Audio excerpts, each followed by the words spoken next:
Hello and welcome, people of the live stream, to another episode of Entertain This. It has been a long time since we have live streamed an episode of the podcast while recording it, but we got a little bit of a special situation going on. So anybody tuning in, listening while we record this, what you guys are watching is our podcast. You can find it on all the social media links that you will see. Both at the beginning of this stream, you saw them there, and you'll see them at the end again. Right now, we are entering a part of the process where we hype ourselves up to actually begin. It usually involves Nick laughing for roughly 3 to 5 minutes, so once we get through that, we will be Totally on fake. our way to Showtown. So, is everybody good to start, and I'll throw us in? Yeah. Tell me a joke or something. No, we can just start. We're good. Yeah, okay, you just want to start? I don't need to laugh or anything. Are you sure? You say that now. Oh. I feel like your No. throat is itching. Yep, I knew it. Okay, let's get started. Welcome, ladies and gentlemen, to another episode of your favorite podcast on the internet. It's Entertain This. Entertain. What the hell was that? A bubble came up into my throat right as I went to go say it. Oh, That's God. I guess we'll keep it, right? Yeah, might as well. All right. As always, I am your trepid host. My name is Alex. My name is Michael. And my name is Nick. And I'm worried for Michael's health. Are you okay? It's okay. Can you complete the I think- podcast after this? I may develop what are they, like vocal nodules at some point during the podcast, No. but I hear those can be removed. You're the They're honey fine. Professionals do call them nodes. Oh, hey, Hey, you're yeah. here. You got Hey, it. what's up, dog? It's one of the words I don't want to hear ever again. As per usual, it is the last episode of the month, and as some of you may have guessed from the other voices within this podcast, we do have some special guests. But before we get to them, we should talk about something, guys, because we recorded our last episode last week, and we did not mention it being our big 5-0. Guys, we had our 50th podcast. 50-50. Wow. Nifty 50. Yeah, we didn't realize Congratulations. it until Thank you. after we recorded. Yeah, we recorded and we're like, what episode was this? Because, we had to throw in the Google Drive. Well, episode 50. Oh, we probably should have said something. So this is our celebratory, yay, we made it to 50. Here's for another great 50 to come. And then after that, hopefully we've all, died. So moving forward from there, Nick, insert some sound effect, possibly from just iMovie of cheering or clapping or something right about Okay. here. All right. And I'll pop a couple bottles of the Champagne over in the corner. There you go. You're getting it all over your mic. That's going to be really sticky later. Okay. Oh. So we do have some guests this week, as we so often do at the end of the month. And here on Entertain This, we strive every month to bring you,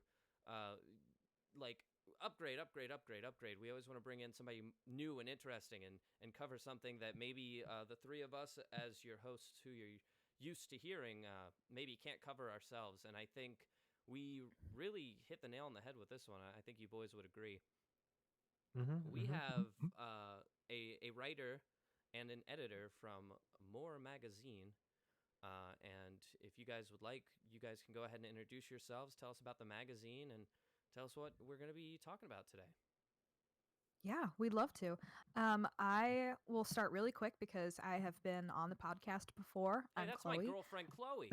I thought you sounded familiar. Whoa. There you go. She did the Yes, Animal I- Crossing thing. Previously seen on the Animal Crossing episode and the 10 Candles episodes. Yes, I'm not a regular, but She's I've been on You're 3 that of our Chloe. podcast episodes and has Yeah. yet to start her own. I think that is a waste of talent.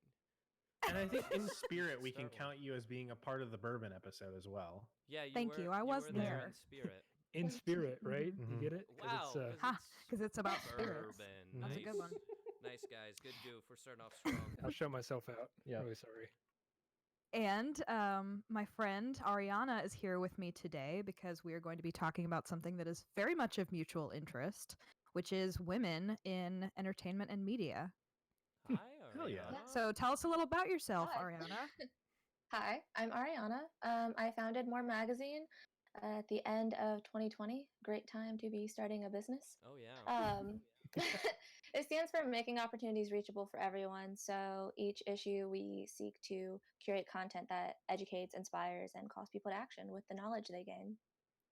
See, now that's Yeah. a call to action that our company here at Entertain This lacks. Yeah. Yeah, no, Talk to the we, Well- marketing boys. They can figure something out. you're the marketing boys. Oh. This will kind of be your first episode that's not only, inquiring your guests to think about something in the world of entertainment, but also maybe to do something about it. So that's fun. Hey, that's pretty Okay. great. We're gonna have a call to Yeah. action in this episode. Yeah. You Wow. guys That's may, what we're all Let's about. entertain this. audience members may recognize the name More Magazine. You guys recently featured in our promotional spot. You guys are actually one of our first promotions that we've done here on the show, which is pretty awesome. So Very you guys' cool. first Very exciting. issue just released. Is that correct? Yes, it did. Oh, Have man. one right here, coincidentally. Oh, show it to the people Ooh, watching on Look Twitch. at that. Yeah, Yes. friends on the live Cool. stream. It is Look at that. gorgeous. Yes, it's real made on paper. recycled paper. Yep. Yeah, it is. Ooh. Very nice. It was Nice. made by all women.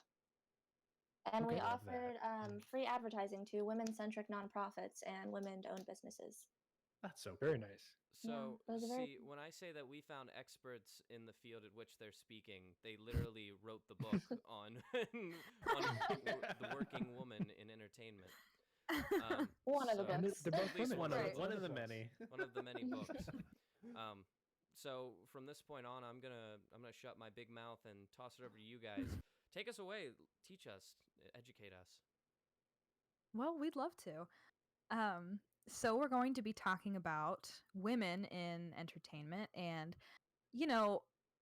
we've made a lot of great strides in women's representation in the past, 50, 100 years, but we still have a long way to go. And it is important for all of us to kind of recognize the representation that we see and, spend our money accordingly to further the representation that we want to see. And that's kind of what we'll be touching on today. I thought we could start with something kind of fun and go around the Discord call and list the first powerful woman that you can think of. Who wants to snap Barbara first? Streisand. Okay. Great answer. I Thank you. love it. Barbara Streisand, performer, Broadway star, movie star. And she was in Love Meet her. the Fockers. She was the mom. Mm-hmm. Mm-hmm. Yep. Not, Can you say not that? her most I proud forgot role, about but that. for me, I loved her in it. All right, next. Michael? Oh, Anne Hathaway. Anne Hathaway. Anne Good Hathaway. choice. Are you Good talking actor. about Shakespeare's wife or the actress?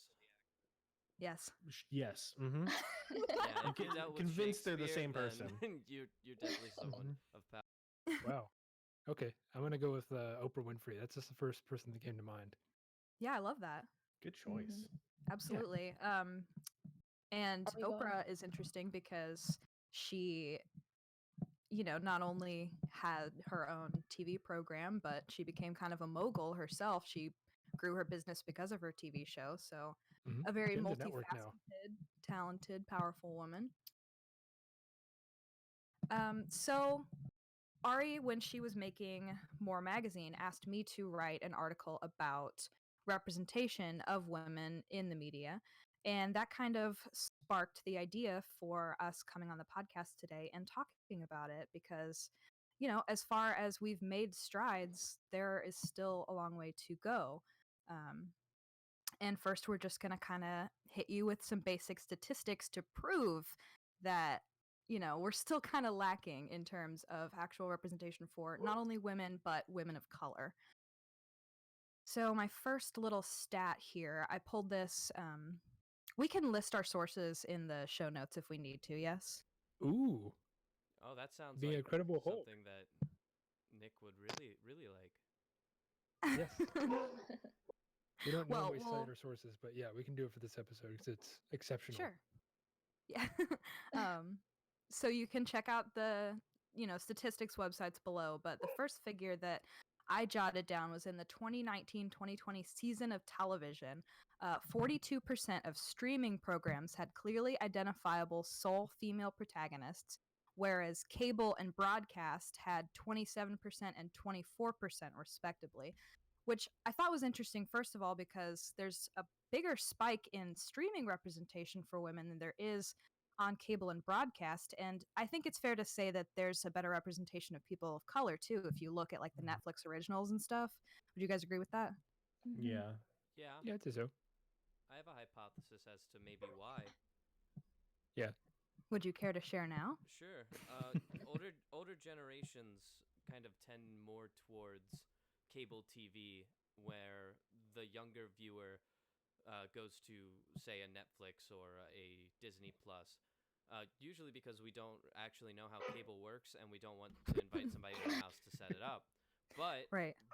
because of that, sort of a cause and effect, the thing that our generation wants to see more of is like women representation and people of color representation, and those streaming services are trying to give that to our generation, and they're more worried about it than the cable, because the cable people probably get more complaints than praise for doing things like that.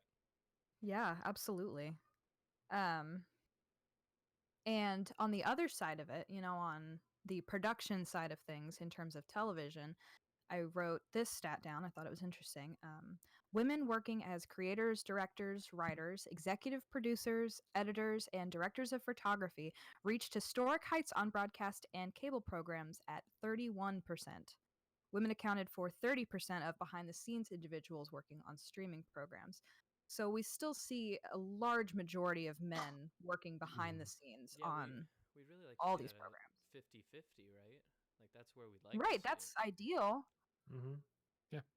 Yeah, I would say, and streaming of female protagonists definitely gets the closest with 42%, but the numbers are still pretty dismal, and they get even worse as we progress into representation in film.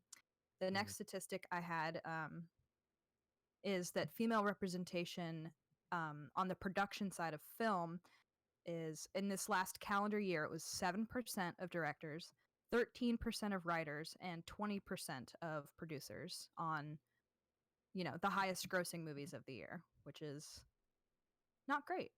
No, not Yeah, great come at to all. think of it, there's only like what, I don't even know if I can name one female director, unfortunately. Right. And Yeah, I and mean, part we of that could is just rattle because I off don't follow plenty movies, of but male names of directors, yeah, but But I it's don't hard to think of. kind of sad. I'm trying to think of Yeah. one. Who directed Little Women? Greta something. I don't even know. And we're the ones running this podcast. That's all right. We have Google. It's immediately Right, what I before went we, to. It was directed my by next- Greta Gerwig. Greta Gerwig. Oh, See, I knew it was there a we Greta go. something. Okay.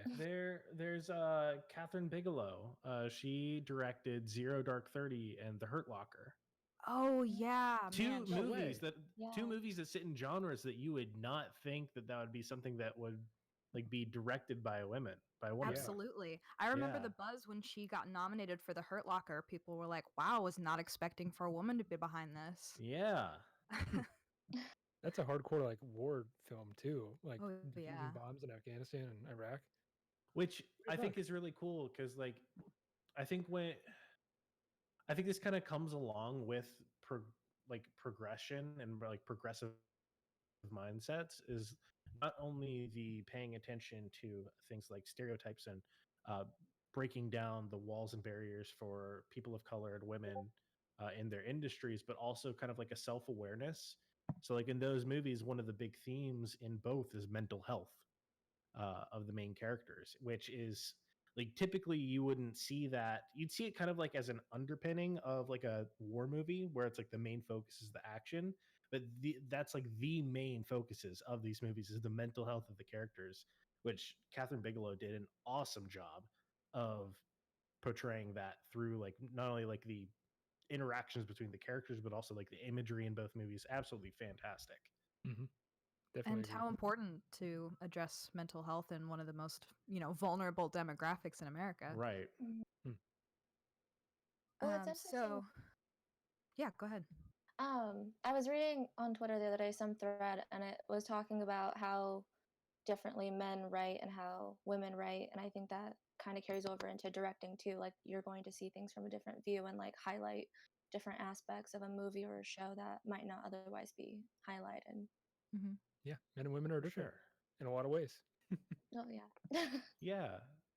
No, that honestly that takes me back to like a talk that I heard that was put on by a so I work as a software engineer in Cincinnati area. And before COVID, every year there would be a series of like conferences and talks that some people from the community would get together and share. And one of them was about the importance of diversity, like in all aspects of life, not just in the workplace.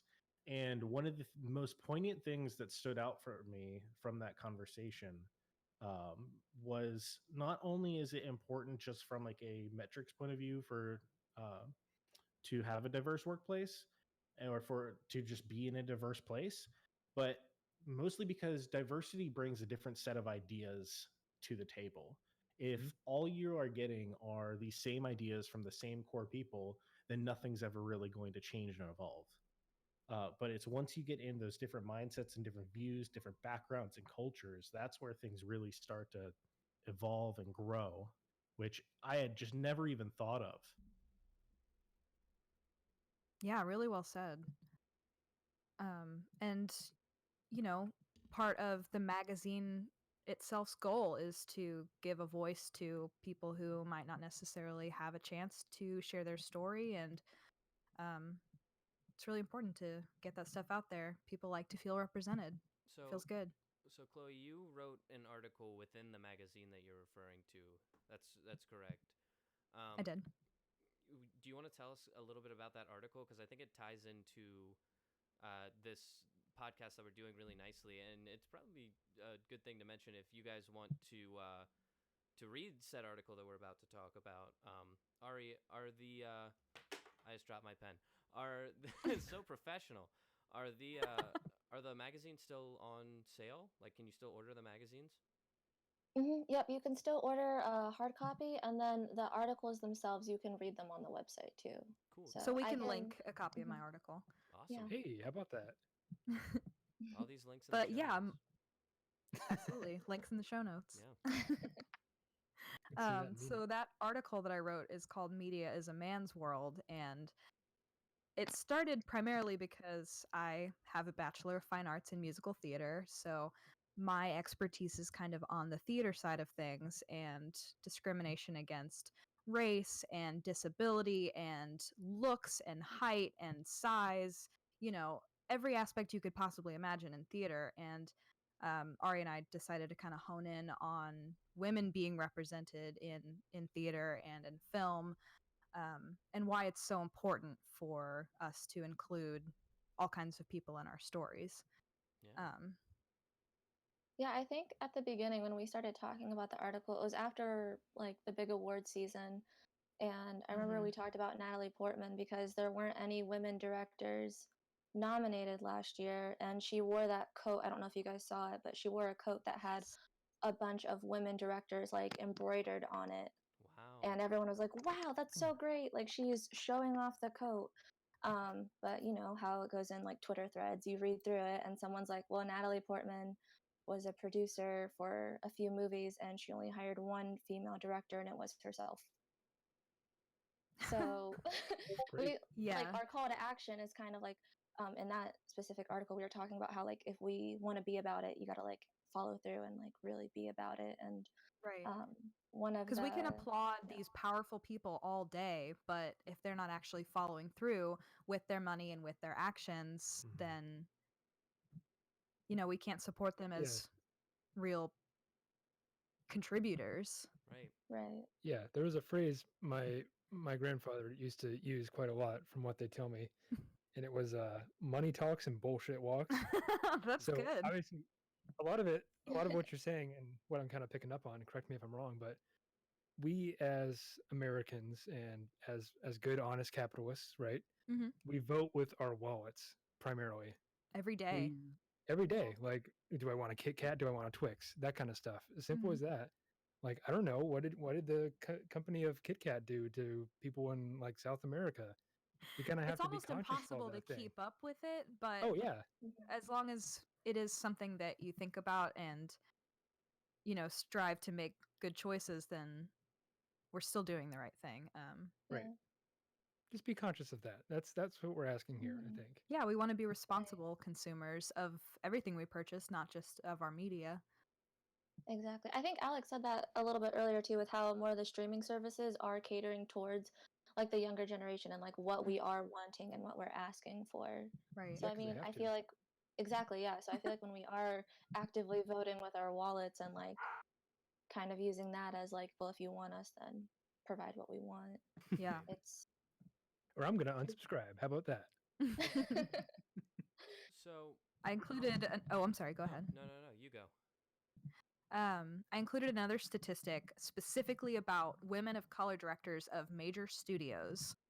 Women of color made up 13 of the 1,300 top grossing movies from 2007 to 2019, which is less than 1% of all directing jobs.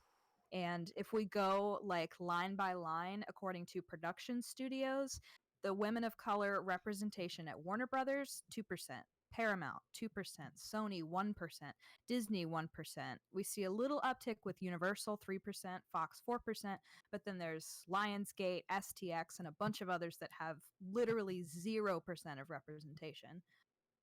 Again, abysmal stats. Right. yeah. Yeah. It's sad. Mm-hmm. And one of the things I wrote in my article that I really liked was this Broadway director, and they had kind of a panel of professional female directors talk about the issue of women in, the workplace. It doesn't matter whether it's media or not, but she had kind of a call to action for her coworkers. She said it's really simple. Gender parity can happen if people hire more women. You have to hold yourself accountable. Do you and your company have an interest in prioritizing gender parity? So we just have to keep holding ourselves and our peers accountable, and hopefully not just hiring women and people of color because they're tokens at our companies. Yeah, Exactly. And I that's think parody, as with a PAR, right? Yeah, parity, Okay, sorry. PARITY. My brain was a little slow today. I was like, parody, like making fun of genders. I got you now. We're good. So, jumping back to your original statistics, kind of about not only female writers, but also kind of piggybacking off of that, and female actresses and kind of the roles that they play, and especially writers in a man's world is where I'm kind of jumping off of with this point. But there's something that I'm sure if I didn't bring it up now, you were already going to talk about, but the Bechdel test seems to be something really important when it comes to female representation in media and literature. And the Bechdel test is, of course, a test made by I read her book Fun Home, and I can't remember Alison her name. Bechdel. There it is. Thank you, Chloe. Alison Bechdel made a Mhm. test called the Bechdel test. It consists of 3 rules. Those rules are there have to be 2 female characters, a conversation between those 2 female characters, and those 2 characters' conversation should not be about a man. And I have a fun little game that we can play if you guys want to. Yeah. I have a list of movies here, and you guys can guess whether or not they pass the Bechdel test. Does that sound fun? That does sound fun. yes. The Bechdel test is when 2 women are talking about a man, correct? That No, means that they it's have when failed that's it. the women Bechdel are test. talking and they're not Yeah. talking about a man. All right. Oh, so 2 women just have to have a conversation not about men. And you'd be amazed the amount of Yeah. media that fails this test. Oh yeah, Mhm. it's a pretty low bar, to be So- honest. Yeah. So here's not the great. list for you. The first one, and we can talk about this as a group and come to a consensus before I tell you the result. So the first one, I'm going to start off with a low ball. The movie Up. Disney and Pixar's Up. No. I don't even think there's 2 No. women talking in that entire movie. The only there's woman I one can even woman. think of is the wife. Right. So Yep, there's and she probably dies. one female character in it. The rest are all either men or dogs. which sometimes they're hard to differentiate between. Or large birds. Or large birds. That one does not pass the Bechdel test. So let's throw another softball at you guys. Shawshank Redemption. No, Of course, that is a movie of all No. men. it is a movie about a men's prison, so no, it does not pass the Bechdel test. So we're kind of getting the idea. So let's get into some more difficult ones. The Social Network. Zuck. Mm-mm. Okay. I can't think of a scene where two women talk to each other. Yeah, me either. I haven't seen the movie, so I don't know. I just know it's about Zuckerberg. Yeah, I could tell by you just saying the word Zuck and then falling Zuck. silent. Zuck. Right. So what's the consensus, guys? No. No. I'm gonna No? say no. It does not I'll pass guess the no, why Bechdel not? test. That's correct. Okay, here. Alright. How about this one? Finding Nemo. I'm gonna say no. No, No? I don't think so. Because everything I can think of is There's so Dory. female characters. You have Dory. I think Yep. this. Starfish, maybe. The one who inks. Yeah, Isn't the that little Yeah. baby octopus. Hmm. But all her friends are dudes. Yeah, she's the only. Yeah. girl So in it. no. You are correct. It does not pass the Bechdel test. All right, let's do a couple more. Oh, yeah. Great. And then we'll call it on this game. So far, you guys have gotten every single one right. So let's jazz it up a little bit. How about Silence of the Lambs? Ooh, Seen I that. have I hear never that's seen it. scary. it's Yeah. really I'm gonna scary. say- Scary. Yeah, I'm gonna say yes. I don't pass on the scary movies. I don't remember, but I want to say yes because I like that movie. Oh, Aren't know there girls in Carrie's- it? Doesn't he kidnap girls? Well, yeah, he kidnaps and skins them in his Now- basement. now remember Are that. they ever together? I don't think so. Okay. But I I'll don't say- know. Remember that think it one passed. of the rules is that if they do have a conversation, it has to be about something other than a man.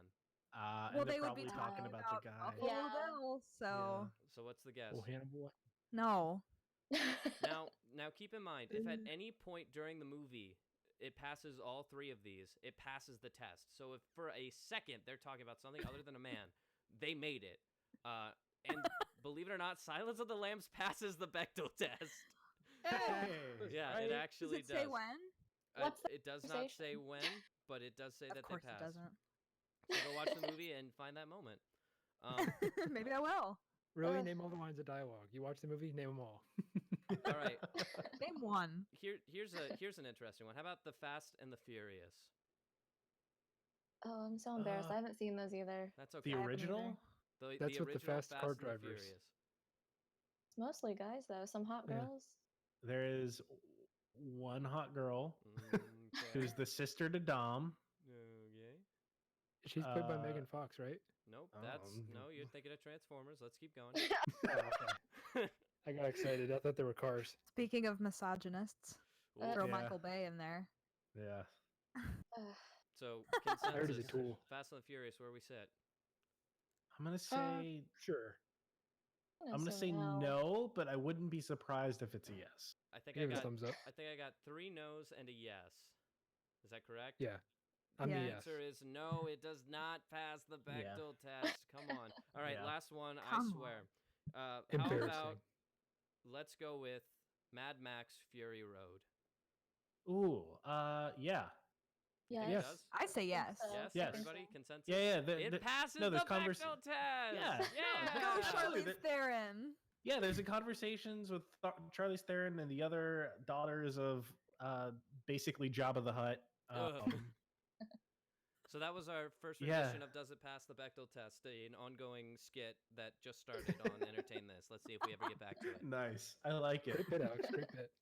You have to keep having women on if you want to go back to the game. Yeah. Yeah, So. we have a lot of men on here. That's for sure. Yeah. It's Do you unfortunate. guys pass the test?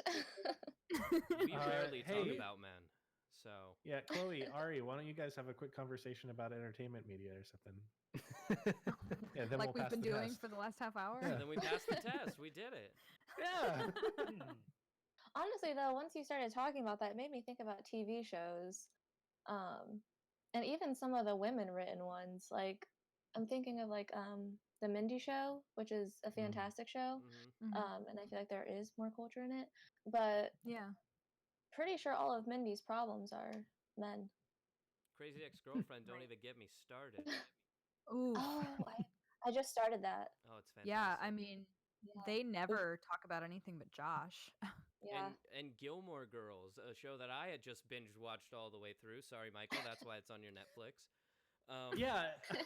Also, thank you Oh. for turning my TV's volume up to like 36. I'm deaf in He's one deaf. ear. Come on, man. I know. But I just went to go turn on Netflix, and you know how it does those like pre-roll commercials Yeah. Yeah. for the show? boom. It turned on and just but yeah, even True. Gilmore Girls that has like girls right there in the name. All they like ever talk about are men who bother them, men who annoy them, her father. Like it always loops back around to men. It has to be a full conversation that does not involve a man. Yeah. Men are a So real rarely problem, do you though, if find you them. look at it like that. Yeah, I mean, They cause most of our problems, let's be honest. they do. They're a real problem. I wish I could do something about it.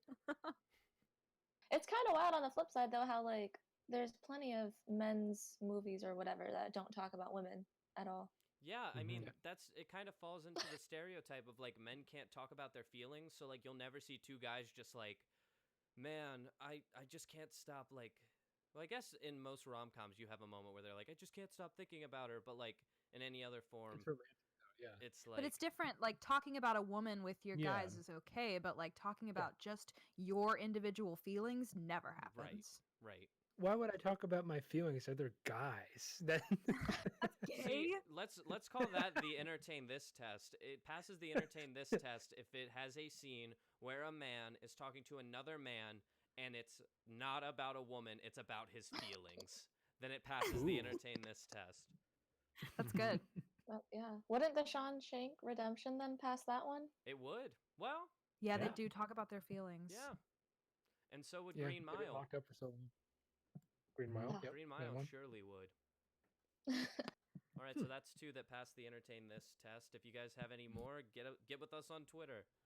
All of our Slide usernames into will our be at the DMs. end of the at the end of the episode. In the show notes. Probably Yeah, there in the show too, notes. actually. Well done. Link in the show notes. Anyway, I've taken us far off the course you all have planned with my little charade. No, so- no, you really didn't. That Bechtel test segment Yeah. was one for the books. Oh, thank you. Mhm. I've written But to all kind of down. wrap up the statistics talk, because I don't want to say any more numbers, even though I'm still going to say some numbers later. All right. This is my last like important statistic, and it's very telling.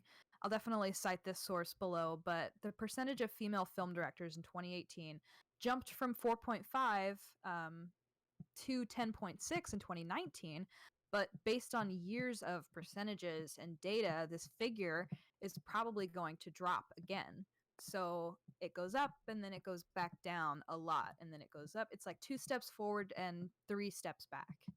So as much as we celebrate the representation that we're already getting, we have to keep pushing for it to be even more than, 10%.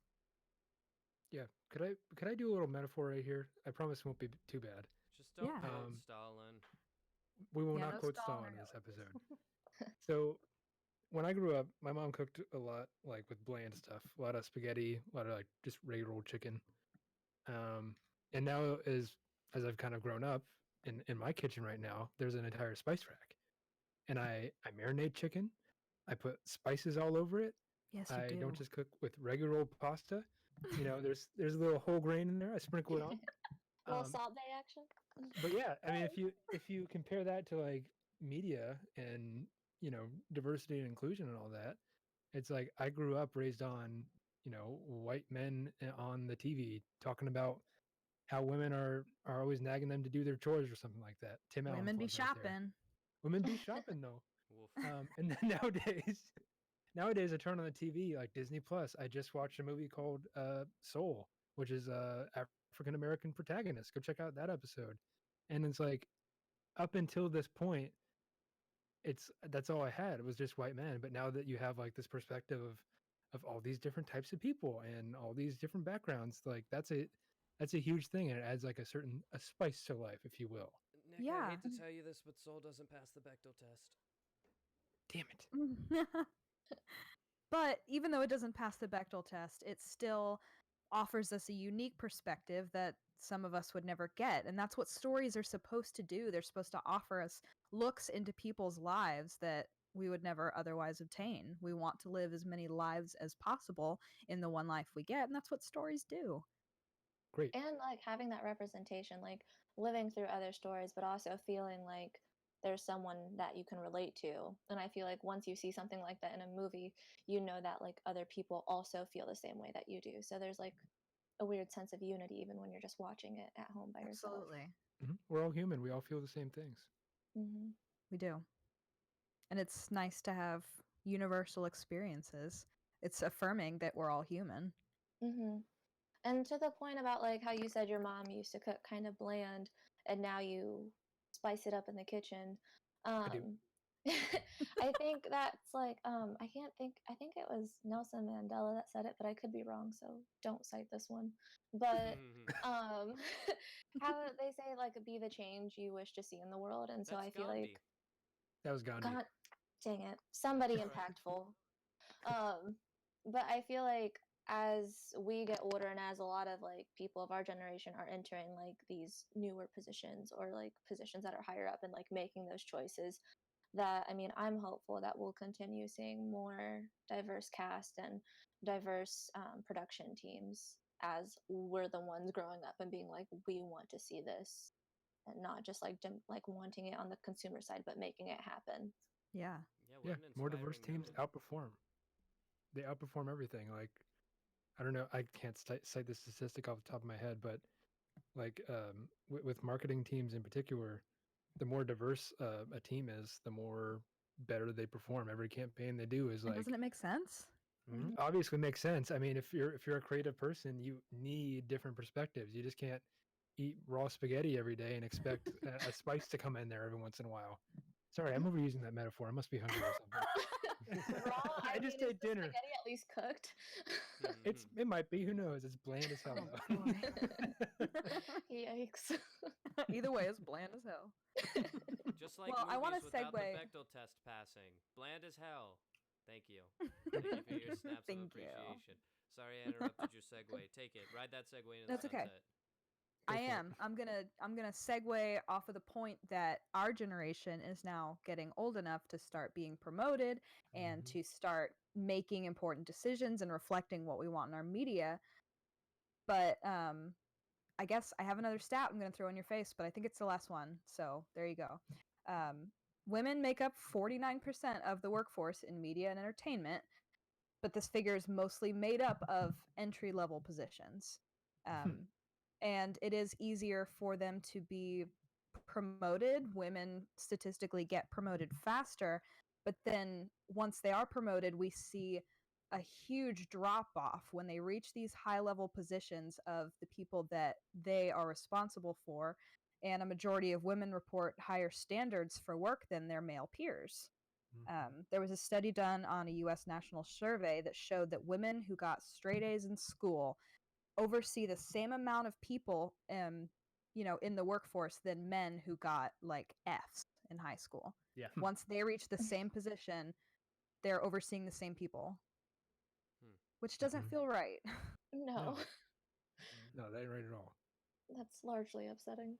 Yeah, and like there's a whole cultural side of it too of like one of the biggest things that I see in like the field that I work in is that like negotiating for salary is like a big thing.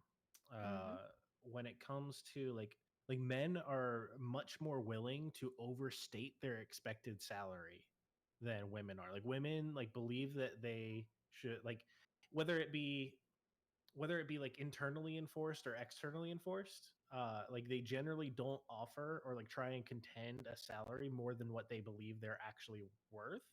There Whereas is like still a wage gap of 81 cents to the dollar.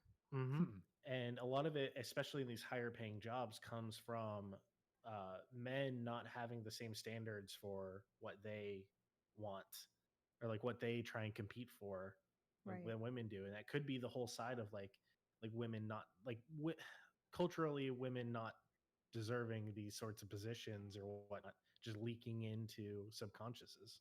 Mm-hmm. Yeah, I think a lot of it has to do with like the confidence too. I have a lot of friends who work in HR and A lot of people will say that work that like in that industry that men will come in much more confident, asking for above and beyond, and women will come in less confident about that, but like and they'll be applying for the same job, but it's still Right. just I don't know what it Yeah. is. And I mean, it Well, could, like you said, be culturally, but yeah, and like it's even on still. top of that, there's problems of like men not having any problems applying for a job where they only meet like one or two of the requirements on the job application, where like women generally feel that they have to meet every requirement or else they will be will be overlooked and unqualified for the job. I mean, take a look Mhm. at Yeah. the statistics that we've stated just in this podcast alone. If those statistics Yeah. were staring down at you, I doubt you'd be able to walk in with your pockets turned out right and tell them what you need, you know? Hmm. Yeah, it's intimidating. Yeah. Especially just because that's how society has built it. How can you walk in confident knowing that all of those statistics are working against you and that there must be something to it? It's a snake that eats its own tail. Yeah, Hmm. it There's all a very brings up. popular metaphor where this is called like the glass screen or the glass Mhm. ceiling. It's something that women Mm. you can't really see it, but you can't quite rise above it anyway, and it's that Mhm. inherent bias. Right. Yeah, so which raises like a really interesting point. Like, what do we do to counteract that? Like, what do we do? Because if it's something that is like such a hard thing to interpret and see, like, how do we look within ourselves and our own like processes to Mhm. overcome that? So maybe it's things like on like a job application or like a job listing, not placing as much of an emphasis on like meeting these strict like technical skills or something and leaving it towards more um, open-ended like soft skills, because those generally, no matter what the job is, are just as important as the technical skills. And especially as you go higher up, like within a company or within management or whatever, those soft skills become so much more important. Yeah, So and are it's often like, lacking. Yeah, yeah. and those are harder to teach on the job. I think with Yeah. like job listings too, something that's come up a lot in like my LinkedIn timeline, um, has been cultural fit versus cultural add. And Hmm. I feel like looking for people not only to kind of fit into your culture, but that will add to your culture instead and like enhance the work environment and enhance like the output that is happening. Like Nick, you said earlier with like creativity and marketing, like having those different backgrounds and not just Now fitting that what's already now That's a that I necessity. think about it, I think I came across through the grapevine one of like, did you write an article or something about that through LinkedIn? there. I I shared something about it. Okay, I think through the grapevine I saw the article that you shared, because I know exactly which one you're talking about, where like that is the big premise is like, if all you're doing is looking to find a cultural fit and all of your company is just like late 20s early 30s white guys, then all you're going to find are late 20s early 30s white guys. you Yeah. can't Yeah. you can't espouse that and say that you're having you want a culture of diversity, like, because you're just not. Like, Yeah. Exactly. Hmm. Yeah. It's a really good point. I'm thinking back on all like my previous careers. It's like I didn't see it so much with like ethnicity or anything like that, but it was definitely like an age thing for sure. mhm. Mhm. Because I mean, I didn't see a whole lot of older people there. Maybe they were just too smart to work at that company. I don't know, but um, sometimes you do need a little bit of an older perspective. I mean, I I don't know mean, if there's yeah. much of an age gap, but I mean, ethnicity is so much more important than age. But I'm just off the cuff here. I mean, you can get So into the whole conversation of ageism as well within the workplace, and that in and of Mhm. itself is a whole other thing. Yeah, it's another can of Right. worms that I'm not going to open. Well, I feel like sometimes people will account or make age and experience or wisdom, whatever, equivalent, and that's not always the case. Hmm. yeah. Like somebody can have a ton of experience and be younger, even though they haven't been in the industry as long. Yeah, the Right. flip side of that is you can have a 65-year-old that's completely stupid. Yeah, like most of America. I didn't want to say it, but I'm just kidding. If you're listening to this and you're over the age of 60, you're most likely not one of those people. Yeah, Because how you're did you even listening get to here? this, like, I mean, Hey, unless hey, you're hey. asking how to save a PDF. You know how many times I get that? I thought that this was a podcast to teach me how to use Windows. Where's Clippy? No, that's not what 60-year-olds sound like. Aunt Barb, if you're listening, that's not what you sound like. Huge apologies for the retirement Also, crowd. hi, Aunt Barb. How did you Um, get Fucking here, Social Aunt Security, Barb? welcome. Aunt Barb, how did you make it to this part of the internet? Because of the bourbon episode. Come Oh, on. Yeah. you're Mm. right. We did, yeah. I know. But Mhm. anyways, to get back on track. I Michael wanted to asked- circle back a little bit because Yeah, go ahead. sorry. I wanted to kind of pose a philosophical musing, especially for Ari, because as anyone on the Twitch stream can see, Ari is the only person of color here. So she's really the only one that can actually, answer this question with any real authority. But recently, an issue came up with a student board at NKU, and and this is all public record, so I'm not spilling any beans here. NKU for our non-local listeners. Yes, is is Northern Northern Kentucky Kentucky University, my Mhm. alma Hey, I went there. mater. I asked you about this a couple weeks ago, and you looked at me and you said, I don't know. I don't go there anymore. Yeah, well, I got the tea. Okay, great. Let's hear it. Ooh. At Dish first, it. I thought it was just dumb, but now I'm actually interested. Now, you know why Yeah, I like asked. I'm above all this college stuff, man.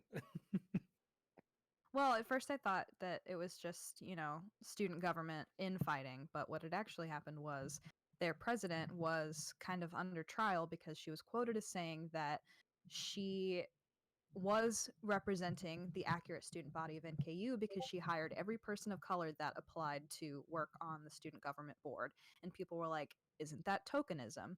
So I would love to kind of touch on that and what is the difference between real representation and hiring people versus tokenism and just hiring them because of their color.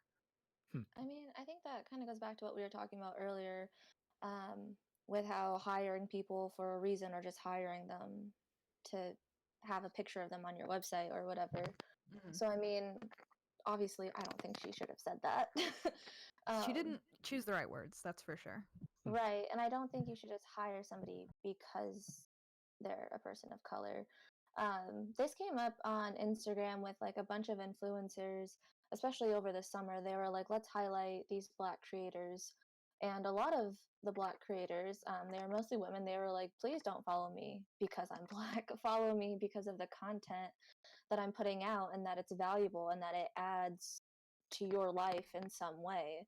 And so I think that that's the big difference between tokenism and that value added diversity, because then you're getting different points of view and you're not just having someone who more or less is just there for show. Yeah, well said. Well put. Yeah. Thank you. You're doing this podcast has been Um, great, just in case you were curious. You're nailing this. Thank you. We're the My Mutual hands are a little Appreciation less sweaty. Society. Great. Well, one of the last big things that Ari and I both wanted to touch on was obviously social media is a huge part of all of our lives. And one of the ways that we can, empower ourselves, not only with our wallets and the choices we make spending every day, but engaging with these social media companies is a big way to make them understand what we want of them. And one of the stories that we kind of wanted to throw out there along these lines is everybody's familiar with the women's magazine Cosmopolitan, right? We've all read it, we've all seen it. I'm sure that's where you boys get your best sex tips. Mm-hmm. I'm laughing. I'm I laughing follow because them to a T. yeah, there's a what's that subreddit called? Good Are you bit. talking about like bad women's anatomy? No. It's Oh no, you guys gonna name Cosmo- a bunch of Reddit pages. that you don't need to- Misogynistic know. subreddits. It Yeah. had something to do with Cosmo, like I don't know. I can't think right now, I'm but only it's funny. familiar Put with it in the show Cosmopolitan. notes.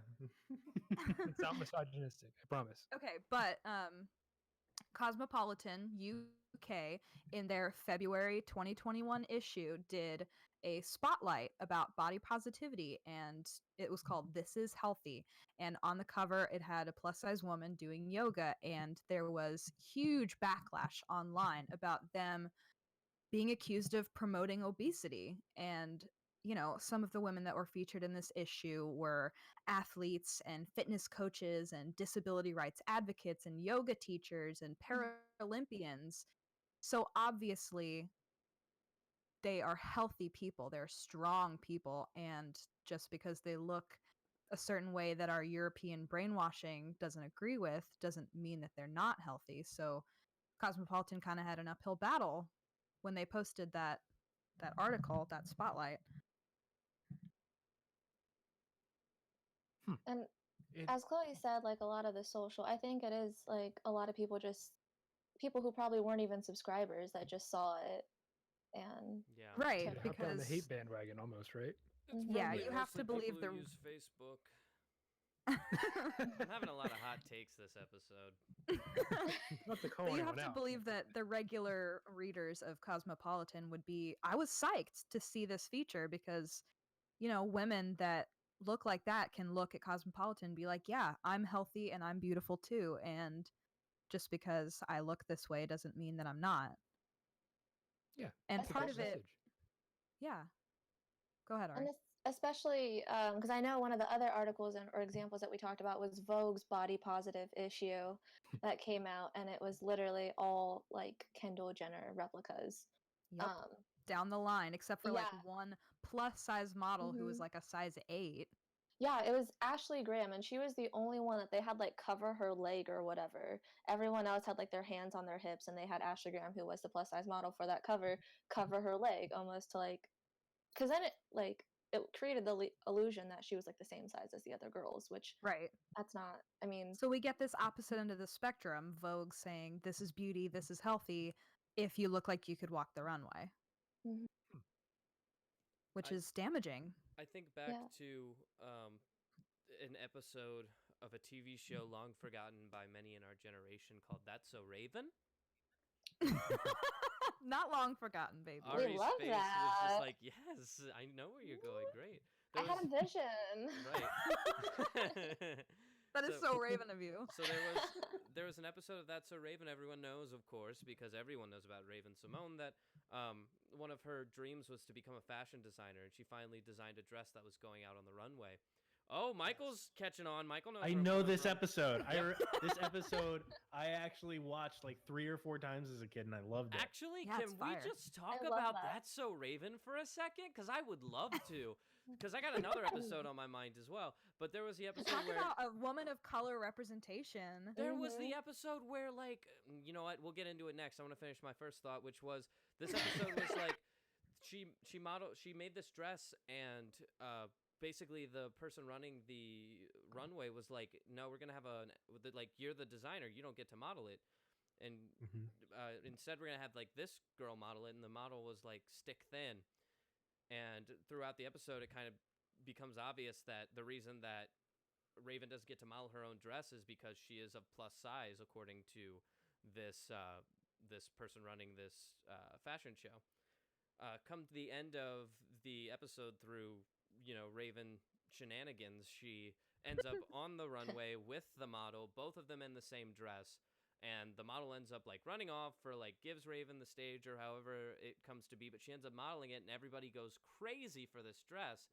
And kind of the message of the episode is like body positivity, and we're talking like late 2000s into the 2010s, in an era where like MTV at least definitely was not selling that.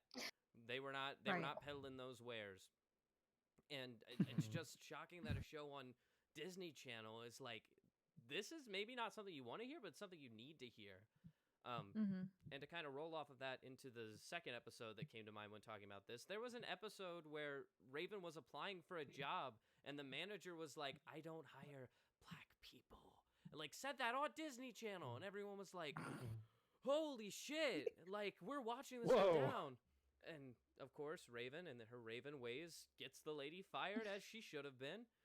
And the show goes on from there. She ends up getting the job that she wanted and working on that kind of stuff. But And then us as kids internalized that behavior in the workplace is unacceptable. We learned Yeah. it from such a young age. so That talk show about was revolutionary. talk about people to celebrate within media. Like Hell yeah, Raven Simone, get your shit. Hell yeah. Hell yeah. But I want to interject and say that, body positivity, it's really important that it goes both ways.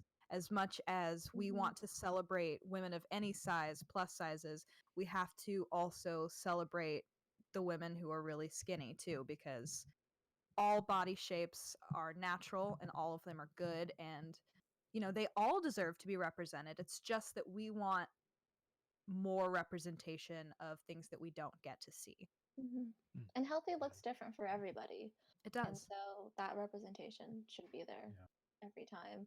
I was telling Chloe, so I used to model a little bit. It was very immature, so like whatever. I hate saying that because then I feel weird. But you are a girl. I'll say it for you. She's a model.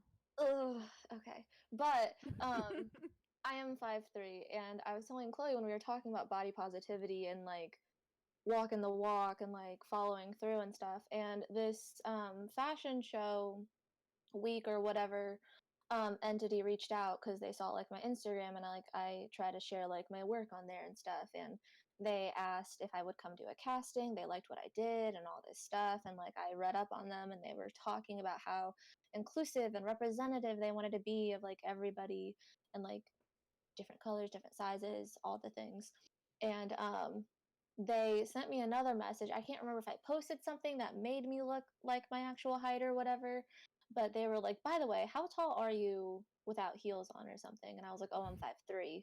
And they're like, oh, our minimum height is like 5'10" or something. And I'm like, 5'10"? something that Not was even much that taller tall. than What the me. hell? Lord. I was like, okay, well, Okay. if you're gonna say you're inclusive, then like maybe add a little asterisk and say, but not Not at the Except for bottom. short not to people. below Yeah. 5'10", unfortunately. Yeah.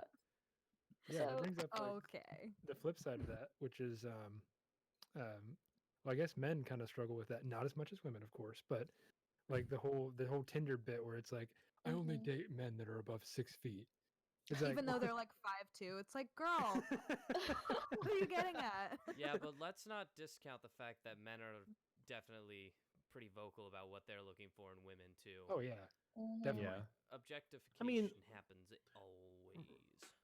From Yeah, the something very we didn't core even of it. talk about is like sexual harassment in the workplace, Yeah. because obviously that goes to like a way dark place. Especially that in we the don't entertainment necessarily need to industry. do. You guys can definitely do your Yeah. own research there. There's plenty of stories for Yeah. you to find.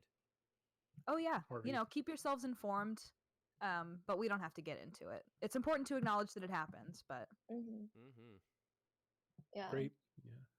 And I mean, staying on the note of body positivity though, like it's already hard enough to like be positive about your own body. like right. Yeah. it's so easy to just like mentally dunk on yourself. like it's something mean, I just like consistently do. Like over the last like 3 years, I've like slowly put on like 40 pounds, and like you, Alex and Chloe can attest to this. There have been times where I have just like called myself out and just been like, I am a fat, disgusting slob, and I just like, and they've both had to Ew. like stop me and just be like, Michael, you're fine. Hey, No, King, usually you I- dropped your crown. Usually I'm like, Oh, would you oh. shut the positive fuck up and look at affirmations you? only. It's hard to not like shit on yourself though, because like you're the only Right. person that sees yourself in the mirror naked all the time. Right. Well, and it I mean, how feels much like with time are you ourselves. spending there? At least we Oh, hope true enough, that's let's be true. honest. Dun, It helps dun. to We need to limit see that. that. That's what I have found.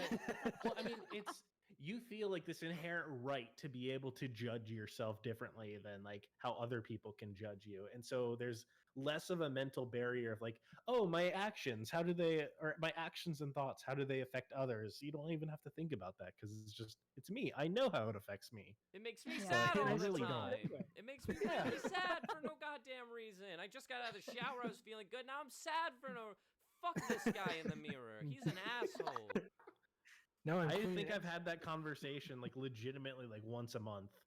Like, So what do? We give ourselves positive affirmations. We give our friends positive affirmations. We say, you look fucking great. I'm sorry. Should I have said fucking? Yeah, you're. Well, Well, said you it said twice it now. again. Might In as the well first keep- episode, we You said wanna we're say it gonna one say more whatever time? the fuck we want. For a while, Nick tried to bleep it out, but he couldn't keep up with us. We said it too many times. I can't. It's too Especially much. not after I came back. But to sweep with what you're saying, Chloe, like in the entertainment industry, let's go see movies that are like directed by women, written by women, starring women, about women, not about men, Mhm. about And Yes. not women out of that- tokenism either. Yeah, Not out of Mhm. tokenism either, but also because of the different ideas and perspectives those movies can bring. Absolutely. Yeah. For sure. Like these go see movies that aren't made because they needed to make a movie about a woman or they wanted to cash in on that blockbuster like ticket that women would come and see it. Like go see movies like Little Women, which like is a classic story that has always been about women and it's just about women and it was directed by a woman. Like that's what we're here to talk about and celebrate. Mm-hmm. And I'm so glad Mhm. you guys came on to kind of open, I mean, the three of our eyes, obviously, but of course, our listeners, anybody out there who needed to hear it or maybe didn't know about it. And who knows, you guys might have sparked that kind of search in somebody who would go do the research and could do something to change the world. Who knows? Maybe someone And was go called. buy your copy of More magazine. Yeah, Hello. link That's in a the way to show support notes. There we women. go. Check out the Continue to be website. inspired. Yes, we love We're all it. about it. All right, so we're going to take a quick break. We're going to throw it over to Nick in a segment that he calls Reviews with Nick, or he calls it whatever. It's the other Nick. It's not it's not Thick Nick. It's the other Nick. There you go. Thank you. Yeah, and he's going to do another review on a festival film that he watched while in COVID lockdown home arrest because of the worldwide Panda Express. We'll be right back. Panda Express. See, Leave Ari, recording. You did great. Yeah, keep recording. Oh, All of, thanks. all of this stuff. You gets cut did. out. You're Yeah. Yeah, you killed Thanks, it. guys. You got real comfortable there at It's the end. It succinct. was awesome. Good. Good. Good to hear. All right, you I ready? thought about doing a shot before, but I didn't. You would not be the first person to do that. No, Next time. I usually drink a beer while we're recording, but I figured this was going to be a more serious one, so I wanted to be completely in control of my thoughts and words. I drink a That's half gallon of water. Actually, this was gin the whole time. Incredible. Hold up. Great gin. And take it You like were a brave ounces. to be a US Marine. Wow. All I right. did If that drank one. gin, It was I'd terrible. be doing this. I'd be making that face. That shit tastes like pine trees. Jet fuel. you gotta get not the good steel one. beams. Hey, that's us. Yeah, it is. Oh, what a Aw. nice couple. I know. Thanks. We're so Cute. cute. You guys ready to throw it back in? Yes. Mhm. Let me swallow Welcome. real quick. Sorry. I ruined it. I'm sorry. I didn't.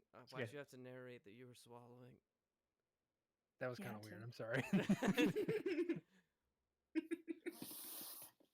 Welcome back, ladies and gentlemen.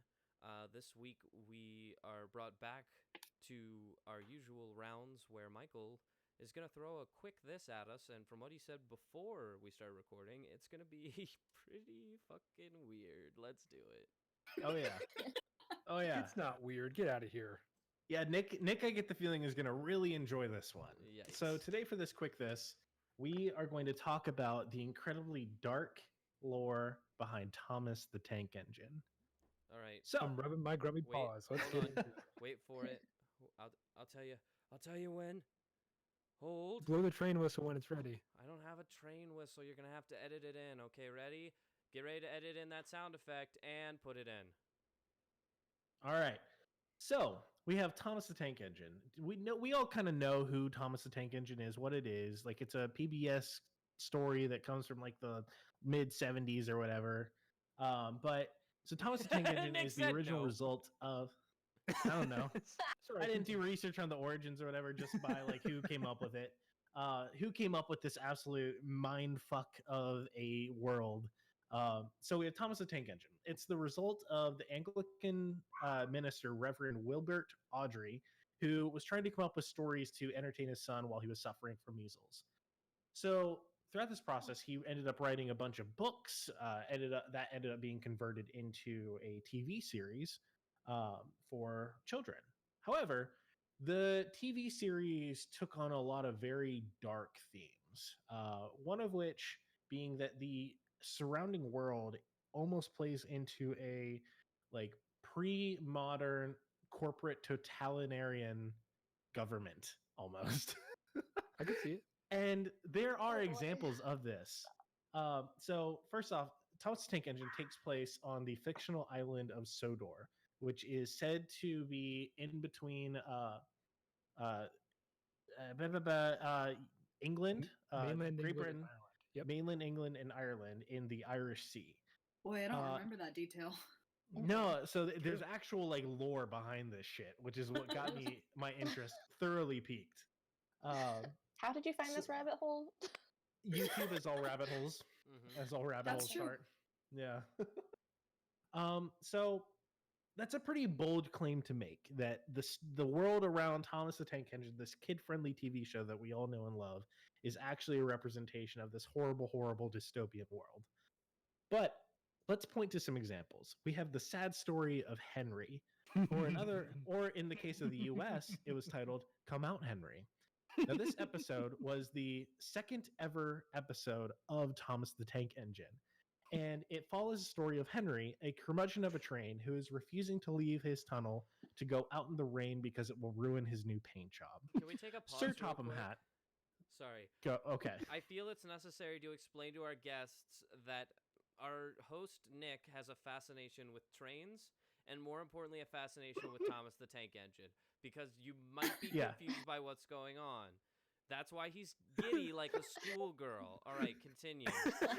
What you Nick- can't Nick- see if you're listening Nick- and not watching yeah. the stream. You can hear it. Nick You can probably hear him knows laughing. more about this Nick probably knows more about this off the top of his head than I did with any research. Off of his It's true. Topham Please hat, you continue. might say. Yeah. So let's get back to Sir Topham Hatt. Sir Topham Hatt is the railway director, otherwise known as the Fat Controller.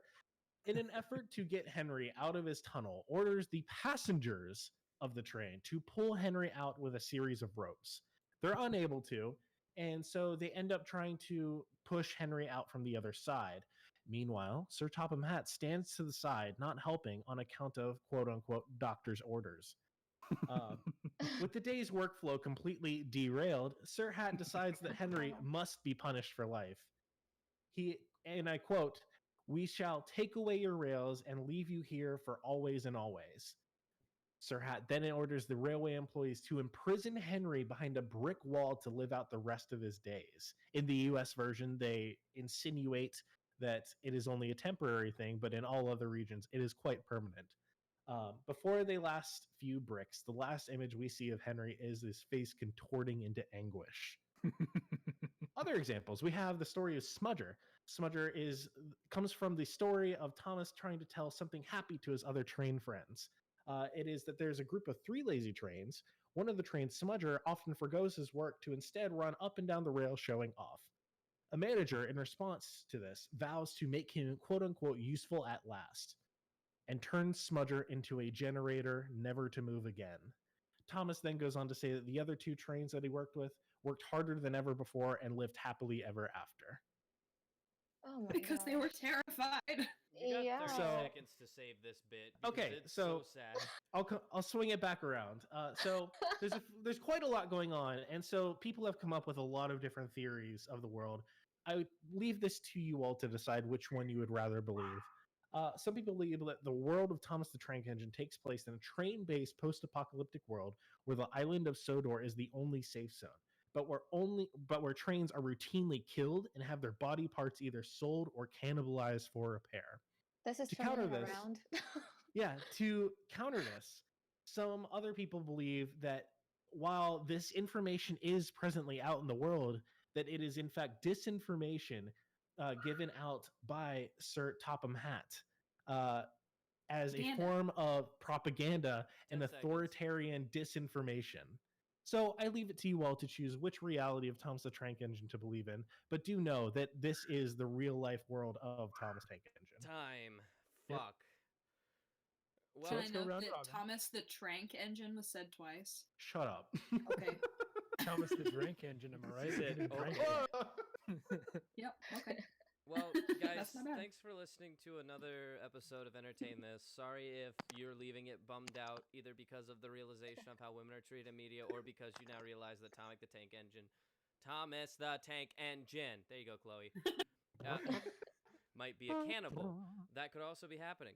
But all in all, I'd say it was a pretty successful episode. So, as always, thank you two so much for coming on the podcast this week, being our guests, informing us on things that we ourselves did not know and probably could have figured out with a couple of quick Google searches, but it's always nice to hear it straight from the mouth of babes who experience it. Babes being babies and not, okay. I'm not. No, we're Okay. babes. Okay. I mean, Queen, you said if what you will. said. I'm just trying to be okay here. So, as always, if you guys have any suggestions as to what you want to hear us go over, want to see us watch something and talk about here on the show, please email us. Our email is entertainthispodcast@gmail.com. You can also contact us on our Twitter. We are entertain_this, or you can hit us up on our Instagram. We are username entertainthispodcast. Entertain us so we can entertain you, and you can entertain this. Do you guys want to say anything about the magazine before we go? Continue supporting women and check Yeah. us out on our social. Can we throw our socials in the show notes? Oh, they'll be in the show notes. Oh, Throw 'em out- okay, throw 'em okay. out verbally too, Find us in but, the show but, notes. but put them in the show notes as well. Yeah. Our Instagram is @_more_magazine. Find us on Facebook. Find us on LinkedIn. Our Twitter is pretty inactive, so I wouldn't go there. But we're on Pinterest. Love that. Hell yeah. Very nice. And check out the website. There's a new sticker drop coming soon. We Oh, do yeah. know that. As Mhm. always, thank you guys Yes. for watching, and we'll see you next Friday. See ya. Bye-bye. And now And you stop can recording. stop recording. Nice. Okay. Wait, they still got to do the quick this, right? Yeah, well, Michael and I If both they want stopped to. recording, so that's a problem. No, it's Joe. I stopped recording too. Wait. So should I keep recording or not? I haven't hit the button yet. Yeah, you can stop. Okay. Everyone stop. I can't stop. Yeah. My We can just my Audacity's not allowing me to stop. All right, there we go. It stopped. Please stop. I stopped. we Please- can just please stop. do a new one. Or we do could a new just recording. Okay, but we have to figure out real quick what we're talking about. Yeah. Yeah, What, I don't. Wait. Yeah, why can I don't do we- this why don't really we- fast? I share and export song to disk. Yeah, let's all go ahead and do that. What do you title it? Just put your name and entertain this episode 51. Yeah, it's pretty standard.